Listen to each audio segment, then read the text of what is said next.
So, Steve asked me to talk to you today a little bit about how to engage influencers in a post-PR world, right? Everything's changing.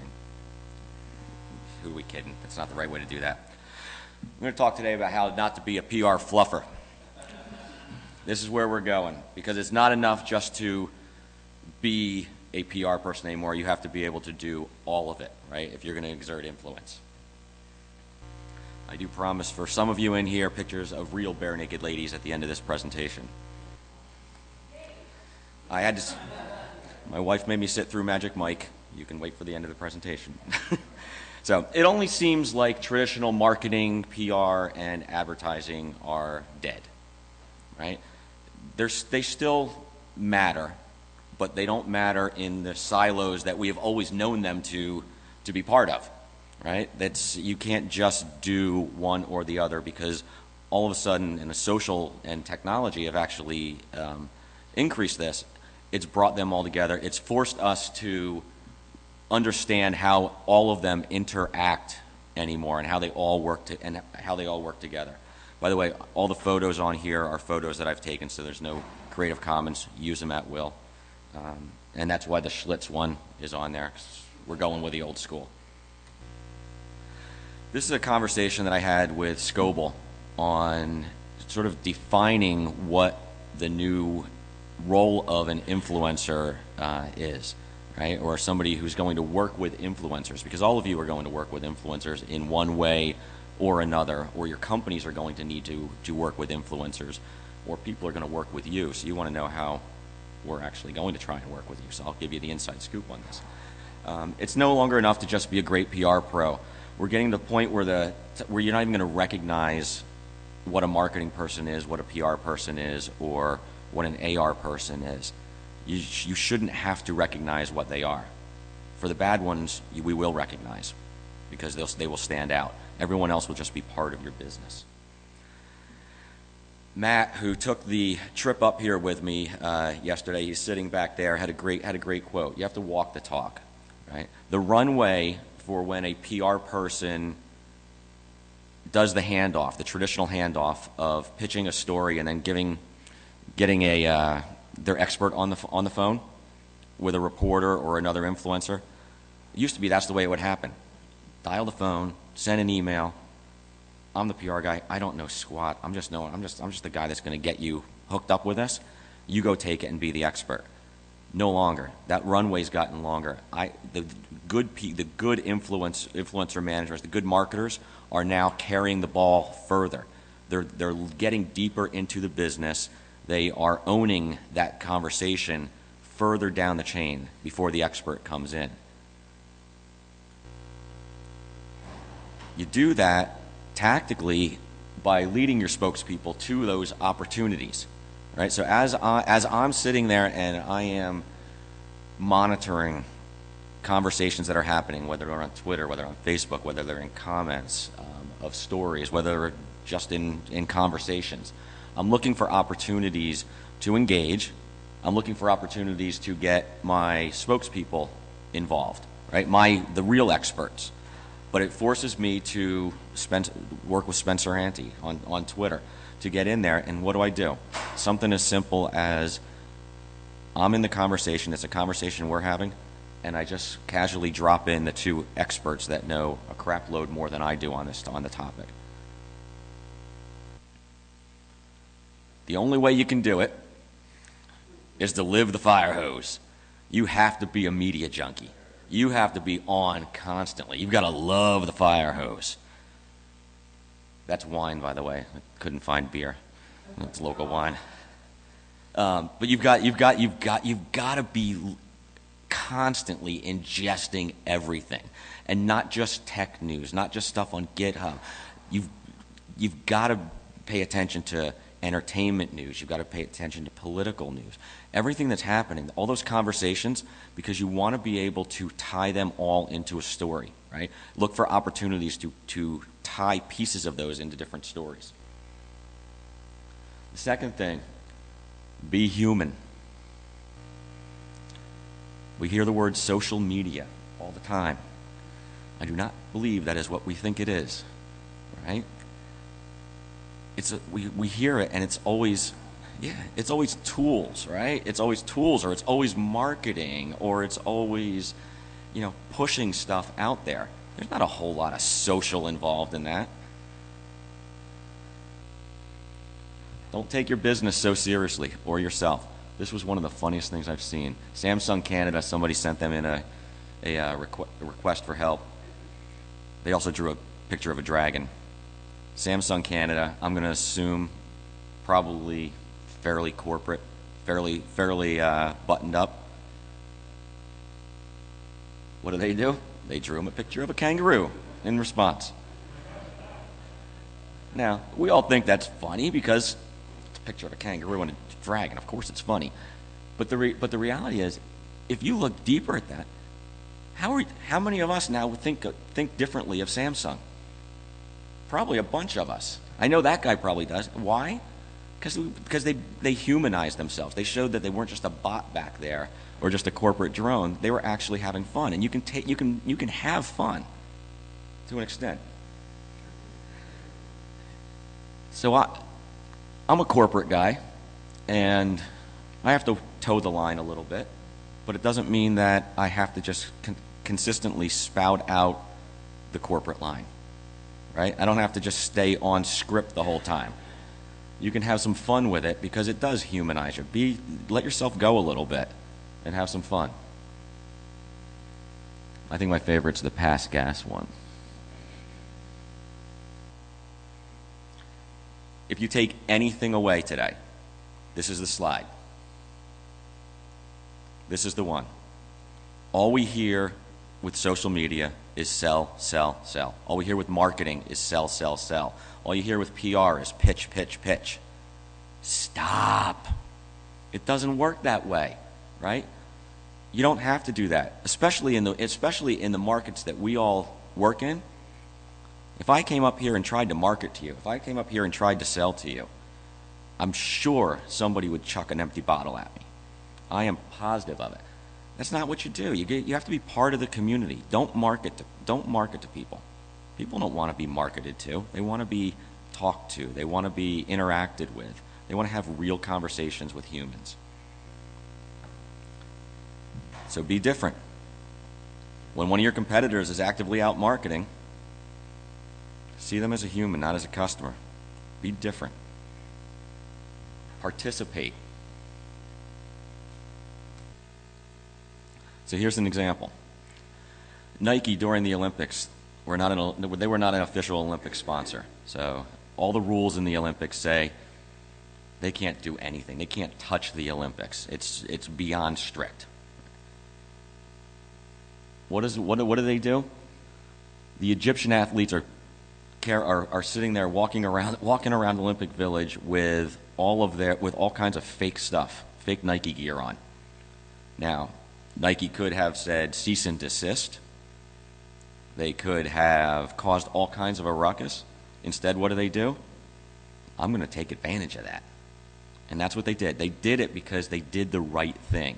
They said, hey, you don't have to wear this cheap stuff. We're going to do right by you. If you don't have uniforms, you don't have enough money for the uniforms, we're going to kick in. It's going to cost us what? A couple of bucks to outfit the Egyptian team. And that's what they did. That's huge. They did the right thing. I'm sure somebody realized it was a marketing opportunity, but I'll bet you it wasn't the first thing they thought of. Local bike shop where I live, out in between Philly and New York, right along the Delaware River. It's a place called Doylestown Bike Works. They don't market. They're active on Facebook. They do group rides. Every Friday night they open the door and they open their fridge and everybody's in there drinking beer in the bike shop. And they just sort of interact with the local cycling community. And I'm sure that there are other local bike shops that do the same thing, or at least something similar. But because they don't market to me, because they're not trying to sell to me like two other bike shops in the area, because they don't do that, I am if I go to buy another bike or equipment, I go there because they're part of my community, right? They're not on the periphery trying to poke into the community. with marketing stuff. They're actually part of our community. That's a small beer in Barcelona. It actually took strength to lift that thing. I had to drink it quick. Always go big. I forget who said go big always. I took always go big. Get mad at complacency. Right? We're all there. Don't accept that. Hey, that's the way it's always been done, or this works. Let's just do that. Go big. Have some fun with some stuff. Be helpful. Right? So when you're working with influencers, make sure that you're doing stuff that helps them. If it's not even an influencer, if it's a community, your job is to help them. An example of it. We were at Alcatel-Lucent. We were asked to put on a developer conference, and we don't have a whole lot of. At the time, we didn't have a whole lot of cred in the developer community. And putting on a conference, especially if you want to get about 500 developers there, is a very costly endeavor. So we came up with this idea, and I talked to Eric Norland at GlueCon, and I said, hey, what if we wanted to support the community and underwrite it? And lights went off, and that was it. So we became the corporate underwriter of GlueCon in May, I think it is, or right after Monkey Gras. We did it, and we didn't set a whole lot of rules to it. I just said we just want to be the corporate underwriter. We want to support you guys, and the community. We want to support the community. We made it up as we went along after that, and we did that because we didn't want to be seen as a corporate. Just a regular sponsor. We wanted to help build, so we did demo pods that brought 15 startups on in, and all they had to do was bring a laptop there. We got nothing out of that, right? There wasn't a goal to get something out of that. It was just the right thing to do. So when you start to look at your marketing activities, look to do stuff that builds rather than looks to take away from the community. And for the love of the flying spaghetti monster, have some fun. So we're going to go into the fun part here. So Steve talked about the little trip that we made. This is how it started. One tweet out to Dogfish on a Friday night. And I will let you know that even if you try, which I did, you cannot get the black Trans Am. You can get it to show up, but they put a rope around it. They will not let you drive it, because I checked. That was what we were going to give up cases of beer just to drive that on up here. That's literally on a Friday night. Just got the idea and said, hey, let's do this. And they jumped right back on it. So our first stop, New Jersey's oldest brewery, 1987, I think it was. Something like that. I mean, real old. It sits right on the banks of the Delaware River in a little town called Lambertville. It's River Horse Brew. If you guys are tweeting out there, give those guys some love. The head brewer is Chris, and he gave us a nice case right off the line of his brewer's special. So we have some of that tonight. These guys, and it's really good. So it was 10 a.m. in the morning, and I was interviewing him, and he pulled it on out, so that was good. Second stop, we got to go see Dogfish Head. I've got a video from Sam that's going to come up in a second. That's Matt looking at the original machines and the original apparatus for Dogfish. They've got it in a museum shop right there. Pretty cool. Those guys were awesome for us. And it's interesting to watch them in retrospect of the conference, because they've gotten bigger, right? It's Dogfish. They've grown, but if you look, they've really kept their craft roots. They've really done a good job of keeping their culture and their creativity and their, in their words, their off-centeredness. And you can really feel it when you go down there and you talk to them. You'll see it in the video. 7 states we went through. This was East Hartford, Connecticut. That is the brewery for Old Burnside. They do growlers. We have a couple of growlers that came up in the truck. We had to get some ice because they had an ice house right next to them, which is probably all over the back of my truck right now, but that's good. The beer's still cold. So we got growlers. The place was no bigger than the size of somebody's garage. And these guys are just making some really great Scottish beers because nobody makes Scottish beers around there. So they were making that. And then we went up through Boston and did a final stop at Harpoon. 2 more growlers that we brought. One was red velvet and the other was pumpkin, I think. But they are beers that you can only get out of the tasting room, so they are not buyable. So we'll have some of those tonight too. So this is a video from Sam. Hi, I'm Sam Calagione from Dogfish Head Craft Brewery here in Milton, Delaware. Our buddy Mike, a big tech guy like you folks, is coming by to grab some beer for us to bring up to Maine for this conference.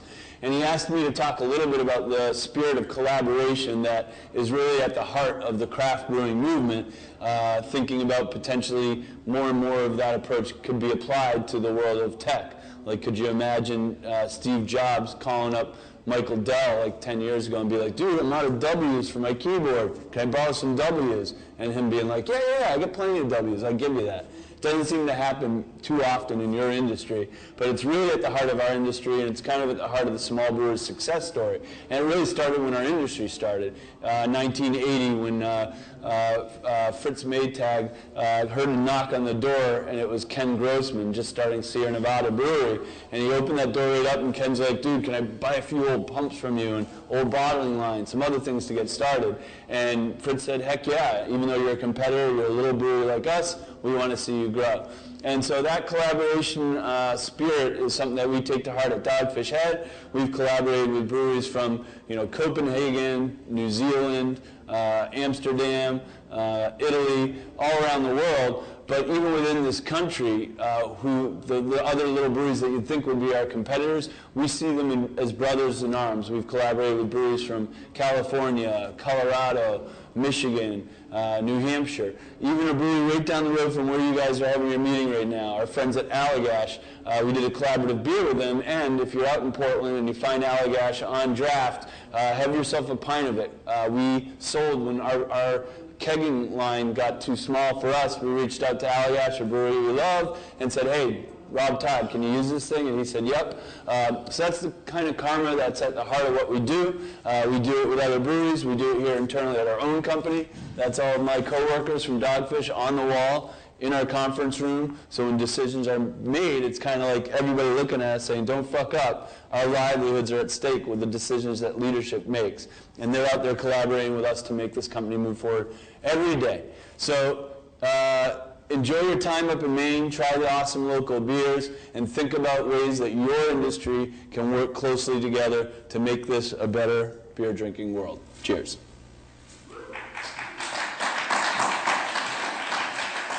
I'm a beer nerd. That's kind of cool for me. So that was really cool of Sam to do that. And all we did, it all started with a tweet. That was it. One idea and a tweet. No strategy behind it, just sort of said, hey, it fits in with what Monktoberfest is doing. It fits in with the crowd. Let's see if we can make it happen. Just so happens that it worked. And they were willing to try. Here's the other one. If you're going to do stuff, don't worry if you're going to go to corporate jail. It doesn't matter. This is a slide we used. So I was building a presentation for one of my execs. I think this was actually at Defrag, and we're in the telco industry, so we needed to talk about big pipes.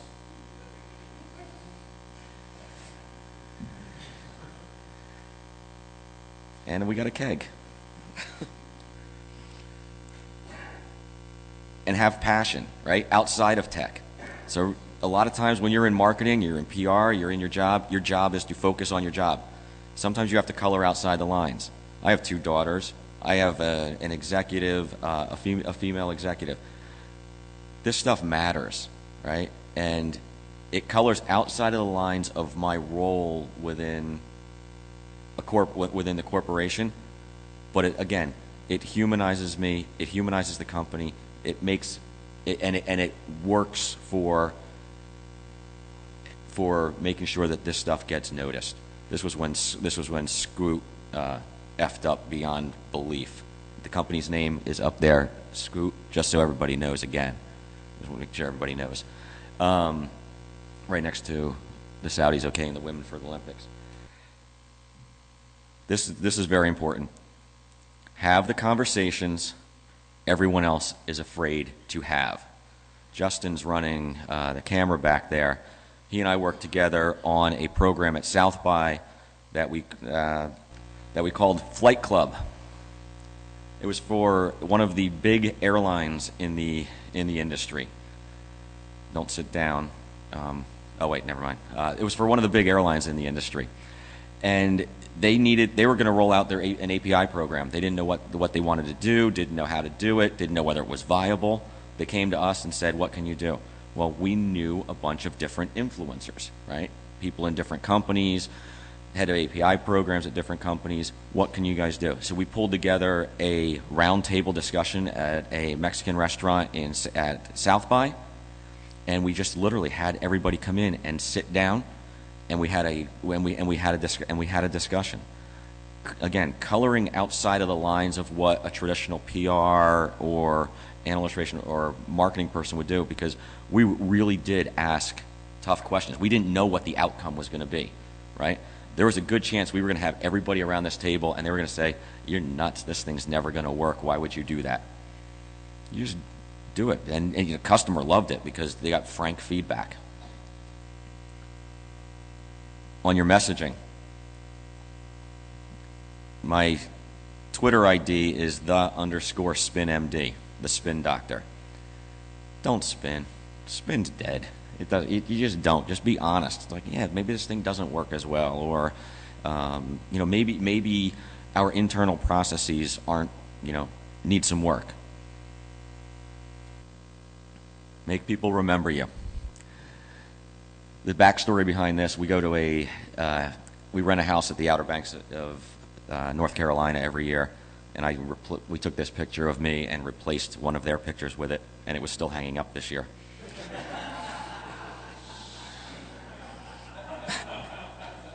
I encourage you all to do that at other places too.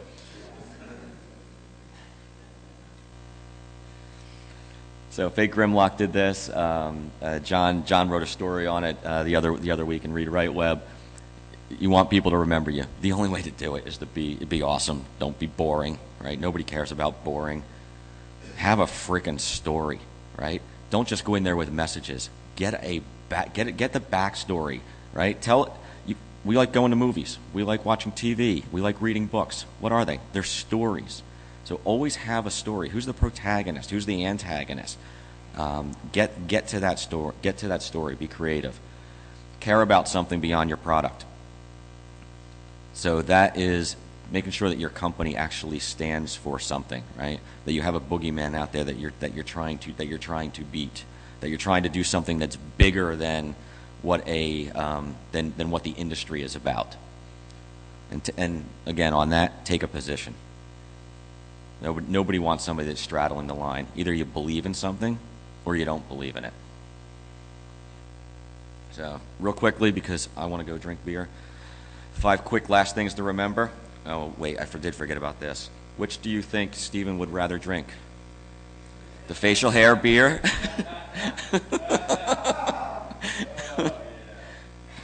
Go ahead, make the call. Which one? Yeah.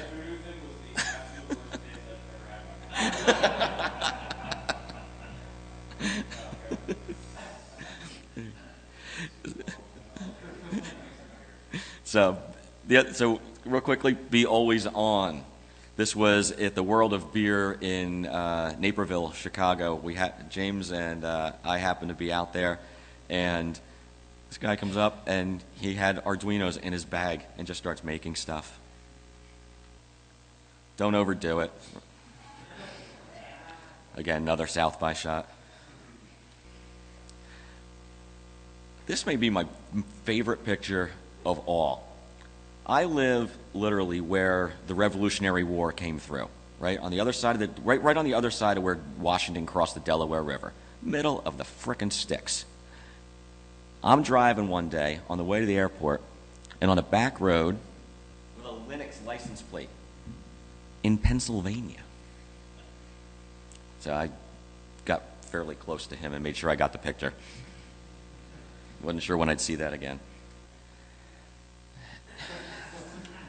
I think that one stands for itself. That was in Vegas. Actually, a really nice guy. He was fun to hang around with. This should be every team's motto. This should be every team's logo. Just get it done. So I promised, right?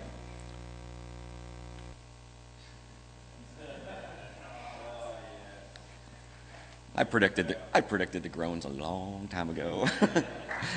Those are the real bare necklares. So anybody has questions? I've got rambling answers.